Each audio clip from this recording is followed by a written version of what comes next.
Mama mo, sa kapatid mo? Ha? Gawin mo, balot ka ng ano, 3 plain rice. Tapos isang ano, ganito. Balot pa. Tapos bigyan mo sila ng ano. Ito yung kapatid mo?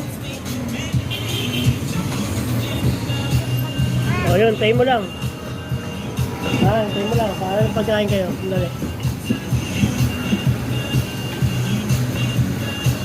Magkapatid kayong dalawa. Apat kayo? Magkakasama kayo dyan?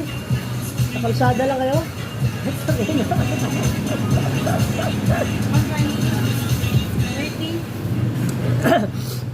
Dali lang, tayo mo yung ano, pagkain nyo. Dito ka lang.